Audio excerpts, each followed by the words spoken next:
The wind howled like a wounded beast through the broken remains of the outpost. Snow whipped against the metal structures, now rusted and bent by years of abandonment. Under a collapsed awning, wrapped in a shredded thermal blanket, Ayla pressed her daughter close, shielding her from the bitter cold. Little Nairai shivered in her arms, her skin pale and her small frame trembling.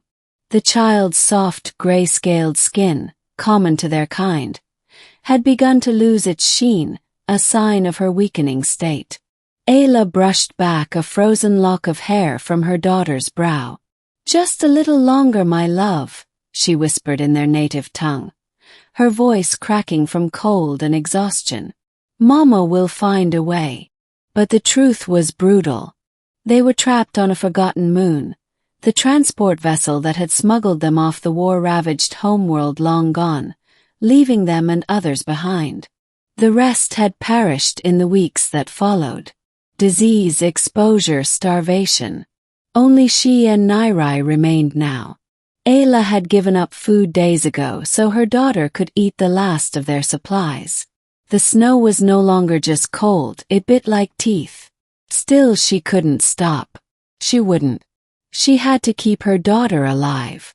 Miles away, hidden by jagged terrain and snow dunes, a single working shuttle descended through the night sky. It was old, patched together from scavenged parts and flying under a forged ID. But it was fast, and it had one man on a mission. Jonas Reed was no soldier, no bounty hunter. Just a mechanic-turned-smuggler trying to get by. But when he'd intercepted a distress signal on a forgotten frequency, one that should have gone silent months ago, something in the broken voice calling for help had haunted him. He had told himself not to go. Told himself it was a trap or a waste of fuel. But here he was, scanning the wasteland with heat sensors. Flicker. He leaned closer to the console. "Come on, give me more than that." Or, 2 signatures. Faint but alive. He adjusted course. Ayla knew she couldn't last until morning. Nairai was barely conscious. The wind had picked up, and her own limbs no longer responded quickly. She could hear her daughter's breathing, shallow and ragged. And then, over the wind, something impossible. Hum. Low, mechanical, and growing louder. She raised her head, vision blurred. Lights blinked in the storm.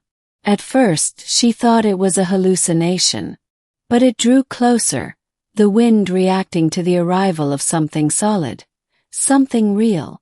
The shuttle landed roughly, skidding through ice before settling just meters from where they huddled. Ayla didn't move. Couldn't. If it was hostile, they were already dead. But if it wasn't, the ramp hissed open. A figure in a padded suit and breathing mask stepped out. Jonas looked around cautiously, weapon drawn. "Hello. Got your signal. Anyone alive?" Ayla tried to respond, but the words caught in her frozen throat. He moved forward and saw her, saw them. "Damn!" he breathed, rushing over. He dropped to his knees beside her, pulling off his glove and checking Nairai's pulse. Then hers. Still alive. Just barely. Ayla's cracked lips parted. "Please, my daughter." Jonas looked her in the eye. "I've got you both. Hang on." He scooped up Nairai, then helped Ayla stand. She nearly collapsed, but clung to him. He supported them both, dragging them up the ramp as the snowstorm worsened. Inside the shuttle, the warmth was shocking. Ayla collapsed on a padded bench, too weak to sit upright. Jonas laid Nairai beside her, covering them both in heated blankets. He activated the shuttle's medical AI. Scan and stabilize fast. The AI whirred into action, attaching diagnostic pads to both of them. Jonas knelt beside them. "Name's Jonas. You don't have to speak now. Just rest." Ayla, half conscious, nodded faintly. For the first time in weeks, she wasn't cold. Nairai awoke first. Hours had passed. The storm still howled outside, but inside the shuttle, it was warm and lit. She blinked at the unfamiliar ceiling, then at the man dozing in the pilot's chair nearby. "Mama," she croaked. Ayla stirred, weak but smiling. "I'm here, baby." Jonas woke at her voice and turned. "Hey, little one. You gave us a scare." Nairai looked confused. "Are you a human?" He chuckled. "Guilty. Don't worry, I'm the nice kind." Ayla sat up slowly. "You came for us." He nodded. "I heard the signal. Figured someone needed saving." "You risked everything for strangers." Jonas shrugged. "Wasn't planning to let kids freeze to death tonight."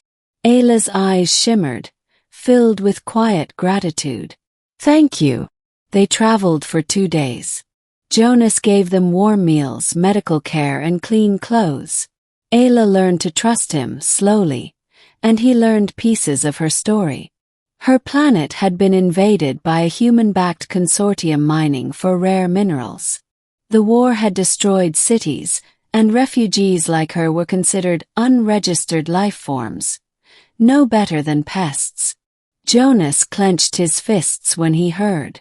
Disgusting. They always claim it's business. Never care who they trample. "Some of your kind do care," she said softly. He glanced at her, then at Nairai sleeping in a bunk nearby. "I wish more of us did." On the final day of their journey, Jonas took a detour. Ayla frowned. "Why aren't we going to the refugee station?" He hesitated. "That place isn't safe anymore. New management. They take your daughter, maybe you too. Sell you or rehome you to someone who pays." She went pale. "What do we do?" He smiled faintly.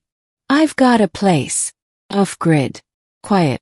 No one comes looking. You'd hide us." He nodded. "I have a shipyard. Could use the help. You could rest. Nairai could be a kid again." Ayla's voice broke. "Why would you do that for us?" He looked her in the eyes. "Because you didn't give up. You chose her life over everything. The world needs more people like you." The safe house was nestled in a rocky canyon, hidden by thick clouds and sensor-blocking minerals. Inside it was warm, quiet, and stocked with supplies. Ayla cried the first night. Not from sadness, but from relief. Over time she healed. So did Nairai.